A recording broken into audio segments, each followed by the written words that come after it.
Good afternoon, everyone. This is Book Talk with Queenie, and today I have the pleasure of having Tonya Barbee, Ellen Suddreth with ESP Presents, and Sonia Lewis with us today. And we're talking about a short story called Thank You, Ma'am by Langston Hughes. Anybody want to start off and start us off today?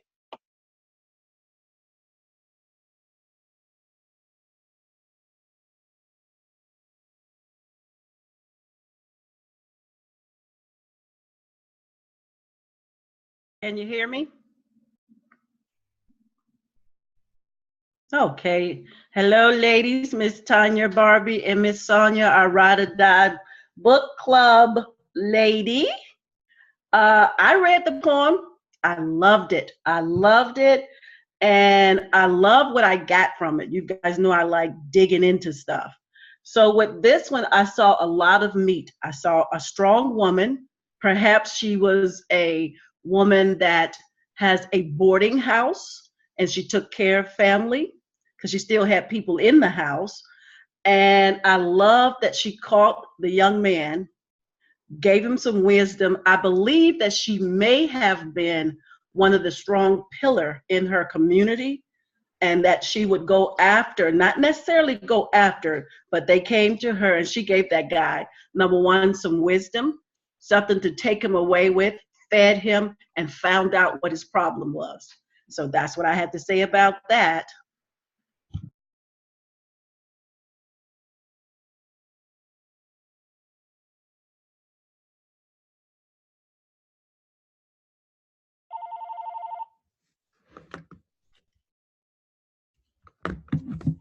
Hey, Tonya.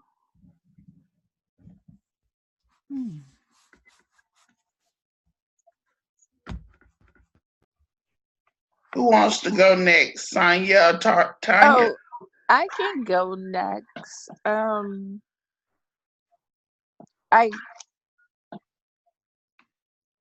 what I liked was that there was a bit of comedy, how she snatched him up Yeah. and just like carried him like a ride doll to like his to like her home and stuff like that.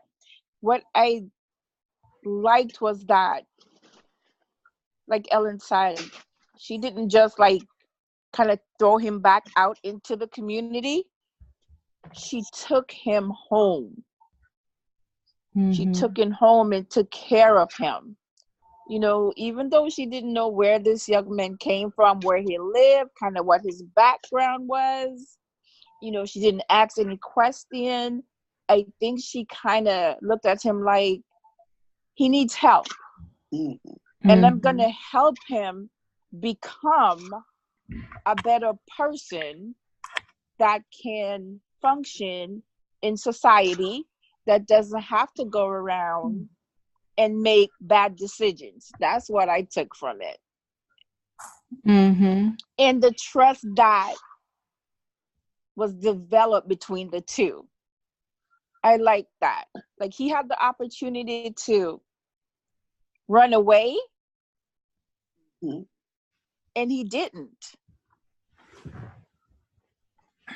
She when she told her about, yeah, she has done some things in her past too, so maybe she came from a background, but I'm thinking maybe she came from a background like he did. Yeah. Okay. Tanya, do you have anything you want to add? Do you all hear me? Yes. Okay. I enjoyed the story, and it reminded me of what we should be doing as adults with these young kids today. We often tend to criticize and judge when we really should be helping them out, because they may not have somebody at home that are directing their paths and helping them, and giving them some direction. So the story was compelling to me. I never read it before, so I thank you for getting me out of my comfort zone, watching Lifetime and chilling. Because somebody said you need to chill for today, and I said that's a good idea. And you called me and said read. I'm like, man, I don't want to read today, but it was a very good story, and it made me really think about our roles as adult women. And the fact that I thought it was funny too, how she dragged him all the way home and she fed him a meal. And she like the other young lady said, what's your name? I didn't get your name. Sonia. Sonia and Tonya. I like that. I like too how she said, I've been there too, in so many words. Mm-hmm. I've done some things I shouldn't have done. And that makes a kid say, well, wow, I'm not that bad after all. It makes him realize, oh, I should be ashamed, but she's been bad too. So I'm okay. And she put him in a comfort zone where he sat there and ate with her, and she didn't scold him. She didn't call the cops. He was scared to death, but he trusted her, and he stayed long enough to accept a meal from her. And then the woman gave him the money for the shoes. And that's just so commendable. I thought about it right away. I said to myself, wow, if we do this for some of these men, young boys today, maybe they wouldn't be in jail today. So I took it deep. I was like, had a little tear in my eye, like, oh my gosh, who if I connected with it, I could have done something more with. So and I got a bunch of nephews too. So it made me really think outside the box of what I want to do. And a new year too, this is just perfect. So I thought it was a great story. Okay. I liked also when it's okay to go back and forth, right, Queenie? Yes. Okay. I like what I pulled out of there too was that, like Sonia said, he had a chance to run, but that at that moment he wanted to give her some blind trust because she trusts him. You know, open trust, freely given, but when it's ruined, it's hell to pay. Right. But she gave him that open trust, and at that moment he said, I don't want to ruin this. She had the purse on the side. She could see from her peripheral view, and he could just leave. But at that moment, that was a safety net, I think, that he had, and that he did not want to spoil the now gained trust. I agree. Yeah. That was deep. Yeah, it was. That was deep. And like you said, Tonya, like you take from that and bring that into today's society, like with these young kids, instead of, like you said, criticizing them and just judging them and stuff like that. You don't know what's going on with these kids. Exactly. Talk to these young kids. Right. They just might need someone just to talk, just to listen to them. Even though they might not divulge a lot, they just might want someone to listen. They might not have anyone listening to them in their homes. Right. They just might want that someone to listen to what they're saying, just someone to talk to. I love kids. I don't care how young they are. I love talking to kids. I mean, their kids are funny. They're hilarious. And if you talk to them, I mean, you will get such honesty from kids. Right. It's amazing. It's so amazing. Like you're not going to expect what they're going to tell you. And when they tell you, you need to listen. I agree. Without excited eyes, I learned that if your eyes is not excited, body movement, how you, oh Lord. If you leave all of that out, you'll hear more. And I learned that from my adult children, you'll hear more. Yes. And I can also see, like Tonya was saying, that, and you too, Sonia, in this day and time, to give them that, because we live in a world where the 80s, let's see, the 60 babies said, I'm not going to do what my mom's doing. Right. Then you got a little bit of the 80s remnant that is some of the old school because of the 60 babies. But then we have where us 60 babies, we kind of fell into that gap with the kids where we're their friends, we're doing drugs with them, and they don't have no respect for you, and they're not going to listen to you. So at that moment in this story, the character, I love how he said her name, and he said it with boldness. I can't remember her name now, Lula something. And I like when she just looked at him, told him, you know, through her what she was doing, that it was a better way, and he saw that it was a better way. But I think that was a God-given appointment to bump into her. Who would have thought, having a heavy purse? I know. But she did kick him. I don't know if it was a light kick or, you know, she did give him a kick and brought him on. And he said he had nobody there, no guidance. So the kids need guidance. Right. Someone to care. Because I work with kids too at church, and I work with kids with my husband doing football. And he does a lot for them parents, children. They just want to drop the kids off and they want to keep it moving. But, you know, he put a lot into them. It's just not football. It's mentoring. It's giving them a sense of family and all that stuff. I agree. Her name was Lula Bates Washington Jones. Yes, and you could. I think she was a very, like I think Tonya said, a very strong woman in the community. Nobody played with her. She put her foot down. Everybody knew she would put her foot down. She was the mama that didn't play. Right. And then also you can go to her for wisdom and a couple lima beans. Yes, and you could tell, like, she takes pride in herself because she worked in a salon in the hotel. When you do people's hair, you take pride in what you do. Like, I'm not a hairstylist, but I've been to so many, and you have to take pride in doing someone's hair. I mean, when I walk out of like getting my hair done, oh my God, I want to just go out and just show that off. I want to go get me a dress. I'm like, look at my hair, look at me. True. I'm fantastic. I love my hairstyle. I look fantastic. So she took pride in herself. And she wanted this young man to take pride in himself also. And like, I'm not sure what happened, you know, as far as we don't get much of her past, because you could tell by the missus. We knew she had a husband. We don't know what happened to her husband. Maybe he passed away. You know, I don't know if there was a divorce, but it's so much you could dig into in this piece of work. Like, it's fantastic.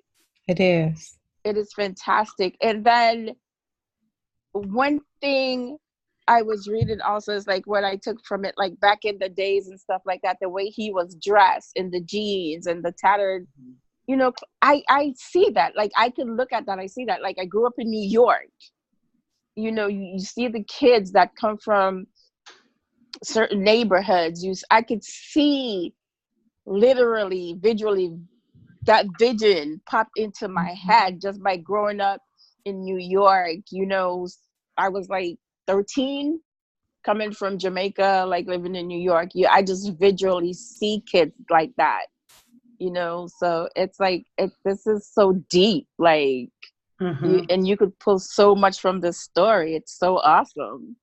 I think it's want to bring us back, have us long for that village, because I'm from Chicago, raised in Chicago, and I can remember the time when, you know, even the single moms. We know that there were single moms, but it was a titled single mom. It was just a mother that had kids and she needed to go to work, and it's like, pay for a babysitter, give me your child. We fed them. You know, I didn't even realize that there were single moms, even though there were single moms, because they didn't treat it as such. They made sure that the kid was fed, made sure that the mom would go to work and take care of her children. So those type of things, I think it also brings or give you a picture or canvas, as you would say, of what the village used to look like. Yeah. You know.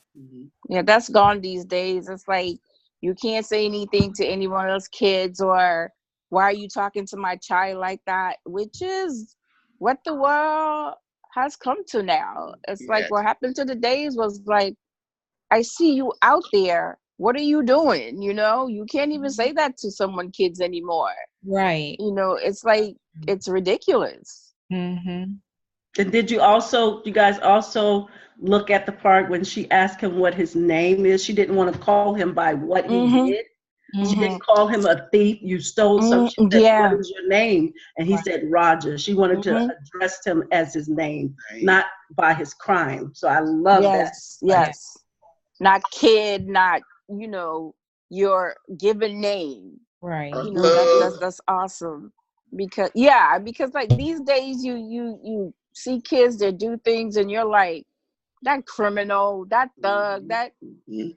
I mean, it's Mhm. like, wow, you know, that's what I'm saying. Where's, like Ellen said, where's that village? We need that village We today. do. Like what's going on in today's world with our Well, black men or young black men coming up? It's well, the younger generation doesn't want our advice, and they don't that's want true. our guidance, and they Yes. don't want Yeah. to follow how they've been raised. They want to rebel. They want to show us that they could do it better when actually they're doing it worse. Yeah. Exactly. And then we have the elderly Mm, that don't want to recognize the new generation. They don't want to recognize that they're doing something different. Even at churches, I just did a play at my church for Thanksgiving, and the young kids wanted to come out and bow a different way than the elders. And the elders pulled me to the side and said, that's not appropriate what they're doing. And they're just, you know how they do those little yeah. where, why is that not appropriate? So I stood my ground to fight for the young kids. Mm-hmm. But the way I felt, I could have gotten ousted after that because they did not like me standing up for them. And I Mm-hmm. said, you guys got 14 children in this play, and you mean to tell me you don't want to let them do something that is part of them? You want them to adapt to how we did something 30, Mm-hmm. 40 years And it ago. don't work. And I was just in awe. And my daughters are in their 30s. They don't like the church because it's so traditional. And I'm going to tell the pastor that. I'm going to tell the pastor he Yeah. lost my daughters, my young babies, because they wanted something that relates to them. And they felt like they were in church with me, where I'm popping them on the knees to say, behave. And so we have a big responsibility to get that generation back, because we've lost them. Mm-hmm. And in a good way and in a bad way. We lost them in a good way where we won't adapt to how they do things. We lost them in a bad way because they don't listen to us. There's no direction. Mm-hmm. They don't want to hear how we did something. And we don't know how to tell them in a tactful way to get their attention. We just say our way is better and we don't want to hear nothing else like they did at church. And I just think that's we're gonna lose them if we keep Mm-hmm. doing that. And we do desperately need that village back. We do, and we need to get our young kids, our young adults back into church. It's Yes, the generation gap between what yes, we did back then in church and what's yes, happening today is different. yes. We It need is. to let these young kids express themselves in That's church right. if it's done respectfully. Yes, If Mm-hmm. they're not, Mm-hmm. if they're doing it respectfully, it's their way of that's expressing right. themselves. Let them Absolutely. express themselves. Yes. The church is losing so many young people. Like They it lost me, and I'm yeah, like in my 50s. yes. For Lost me certain, too. it I had lost to make me. myself go back. I am Because I knew it trying. was for God, not for them, and I had to Mm-hmm. be Amen. above them. And it helped me because I still have that disconnect. I go there and I'm like, look at this. This is crazy. Oh my gosh, look at them. Oh my gosh, look how they turn their nose up at that hoochie mama that just came in here with her tight skirt on. They should have embraced her. Yes. Yeah, exactly. And they You looked can't- at her. They're like in their 60s and 70s and probably 80s, because I think we have some 90-year-old ushers in this church. They looked at her like, oh. You can't do that. No, you can't do that. Yeah. This could have been her last day on earth. Yeah. Yeah. She came there to get some insight as to not to take her life. It's really that serious. It is that serious. Yeah. And we got to stop doing that. So this story, I would even recommend pastors sharing it with their new members that want to be leaders. Yes. No, they're new members. All those that are leaders in the church, they need to read that story. They need to put this in the schools. Yes, they need to put it in the schools. They need to put it in the schools. It's a story that needs to be in the schools. Yes, it is. It does. It does. Yeah, this story transcends anything. Yeah, Right. It does. It does transcend. Because if a dirty kid comes to school, the teacher is going to treat that kid differently. Exactly. Instead of embracing that kid. Yeah. Yeah. We got work to do. We do. We do. Okay, I have a few things.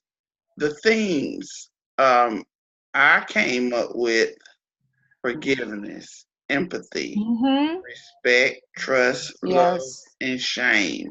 Yes. What do y'all think about those themes for the story? I think you hit it right on the button. I can't Sorry add about the background noise over here by me. I don't know if you hear it. Music. Yep, I agree with that. Yes. Okay. I do too. Perfect. And where do y'all think the setting was at? In what area? It never really told us. Where do you think the setting was taking place at? It seemed like it was a city setting. I don't think it was a country setting. And it could have been somewhere in the... I was thinking like in a neighborhood near a bus stop because people stood by and watched. I was thinking maybe a lower class neighborhood. Yeah, and that's what I was thinking. Night. Yeah. I was thinking maybe a lower middle class area, because it was like more like she said, when she went in her home, it was other people already there. And the way she was dressed, and she can walk down the street to this place. So I'm assuming it was like lower middle class. It was definitely a neighborhood, a well-known neighborhood, because she walked in there. And I can almost assume to say that he probably wasn't from that neighborhood, because he would have known who she was. Yeah. You know, because it was, you know, she's probably just really familiar with getting, hate to use this word lightly, but hate to use the word, but I'll say lightly, maybe those that were strays. And, you know, where she walked at, it probably was like a transitional area or something. You know, that's my guess. Okay, what do y'all take away about what? Well, let me get my words right. The conflict. Do you think there was any type of conflict between the what was the conflict? Well, I think like with the conflict was the young man was raising himself. Yes. Felt that he was grown, and I think the takeaway was letting him know, look, you still need guidance, young man. Yeah, I'm an older woman. I'm not your mama. I don't care about where you came from. I just want you to know about the now and where you could be prosperous, you know, here on. That's what my takeaway. Yeah. And why? Go ahead. No, go ahead. I was gonna say, she's like, you're not gonna steal my purse, okay? And instead of me taking you to the police, I'm gonna take you home with me, and I'm gonna teach you a lesson. Not a bad lesson, but I'm gonna teach you a lesson, which is not bad, but I'm gonna teach you how to probably become a productive person in society. Yeah. instead of me taking you to the cops, like, because to me, some kids, when that happens to them, it's like you have this woman, you know, like, oh my God, what is she gonna do to me? You know, she's taking me to her house. Is she gonna lock me up? Is she gonna whoop me? What is she gonna do to me? You know what I'm saying? So to me, that was like, oh my God, like that would scare any kid.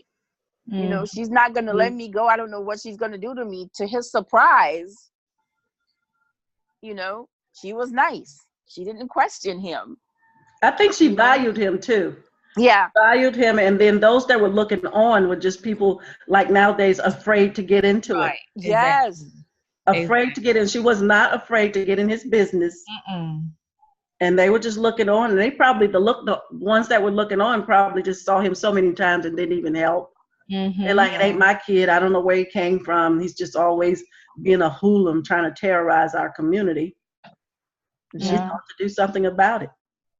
But he was trying to get money, steal her pocketbook to get money to buy blue suede shoes. Why would he want? I can't understand. Why would a teenage boy want some blue suede shoes? Well, what if he was an entertainer? He sounded like he could have been an entertainer. Those shoes, you're just not going to walk in the field or nothing like that. But he was a little boy. But he was a young boy, like a teenager. Why would a teenager need blue suede shoes? I think he saw somebody with them on and just got impressed and said, "Ooh, this is nice. I got to get me a pair of these." And that'll make him feel like somebody. Yes. What I got out of that was this lady changed his life. And trust and kindness can really take a person a long ways. It can. A criminal a long ways, or a homeless person a long ways, if we just trust. And that scripture about love conquers all. I never understood that growing up. But as I get older and I dive into the Bible to read it, to understand it, love conquers all. Just think of how the world could be different. Even, okay, let's use Trump as an example. If he truly loved people, the first thing that would come to his mind, oh, forget that wall. We got to work something else out. I can't have all these people not eating. Exactly. So love would have conquered his decision about a crazy wall, and those babies wouldn't have been locked up in a fence if he loved. So apparently he doesn't know how to love, and that's just it. That's just it about him. He doesn't have love in his heart. So if we all made an effort, like I got this kid in my basement right now playing with my son, and I just left his house yesterday. Y'all, they live in a mansion.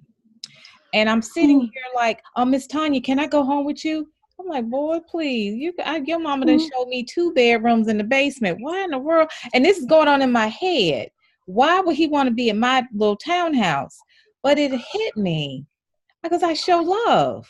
And I embrace all them kids on the floor.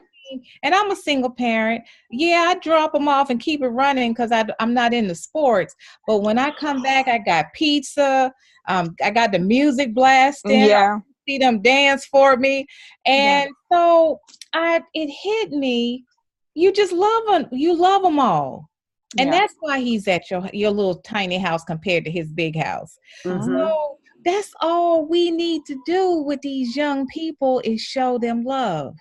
Because they're not really into material things as much as we think they are.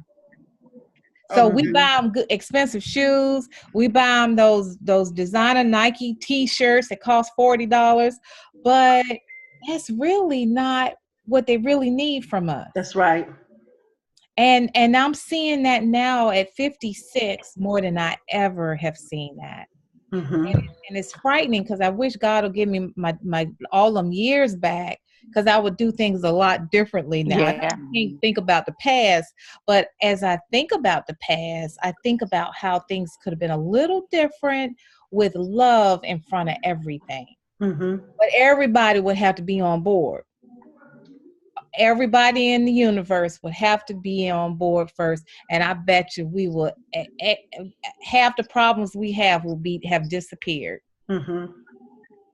Okay, it's saying we have remaining of like 3 minutes to go. Okay. So do anybody have any last minute they would like to say about the short story? I or, wanted or to. what the climax was or anything of that sort? I just wanted to say about why would you said why would he's a kid, like maybe teenager-ish, like why would he want a blue suede shoes? And it just brought me back to myself, just using myself as an example. It's just like, growing up, you'll see like maybe a performer, like maybe on TV, and Yeah, you kind of like aspire to be like that that's person. right. And You they had like idolize. something, you're like, man, I want to be like that person when I grow up, and I need to have Exactly. those pair of shoes, or maybe that dress or something. Maybe he saw somebody, maybe roaming around on the street, maybe he was looking into a club or something, he couldn't enter. That was my thinking when it came to the shoes and stuff like that. And maybe he just aspired to be like somebody. Maybe he saw while he was roaming around the streets or something. Maybe he saw somebody he aspired to be like, and he wanted those shoes. That was just my thought on that. Yeah, I know you have Elvis. Elvis used to always talk Yeah, about his blue suede shoes. And that's the only thing I thought about Elvis being an entertaining. Yeah. And you know how people on the street, like I say, I'm from Chicago, you got kids singing on the street, they put the money in the bucket and all that stuff, and that's real stuff that they really do. And so those blue suede shoes may have made him feel like he was somebody, Right. important. But I do like, and I'm wondering if that's the namesake, the last thing he said. And he was like, well, thank you, ma'am, as she was closing the door. Mm-hmm. So it's titled, that's what I was thinking about too. Tonya? I agree. I'm still, y'all, I'm really fascinated by the story. I have never read it before. I don't know how that happened because I was in the humanities program at my high school. But it really it's gonna stay with me forever because it's so impactful. What can I do to make a change? What can I do to impact these young kids? And this lady, in my opinion, impacted this little boy's life. I bet you he's not gonna take anybody else's purse. And he's gonna work for what he wants, and he's gonna try to make somebody proud of her, even if it's just this woman and he never see her again. And I believe he's gonna probably story. He probably gonna tell that story older in his lifetime. Hey, this is this woman who put me on this path in life. Because I could have ended up, that's right, in a different place than where I'm at today. Sure could have. Yes. All right, ladies, I want to thank you. Thank you. Tonya Barbee of I Am Still a Rose. Thank you. Sonia Lewis, do you have any companies or anything that you represent? Or are you just an avid reader like me? She's froze. Avid reader, and she's a teacher at a college. I don't teach, but I test students. I test all the students, incoming students, outgoing students. Nice. So I work at Austin Community College. It's like I took classes there, so it's great to be on the other side now. To just see the students and what they go through. It's a lot. But it's fun. It's an interesting job, but it's a lot of fun also. Yes. So I gotta be a teacher. So again, thank you, Tonya Barbee. You. Sonia Lewis. You are most welcome. And Ellen Sutter with ESP Presents. Yes, I hope to do this again. I know. Yes. I'm looking. That was good. If we can. Well, we can do it again because I got like 4 more short story poems that we could do. Okay. But thank you for my first ever book talks. Nice. Thank you, ladies. You're welcome. All right. Bye. Thank you. Bye-bye. Thank you. Take care. Bye.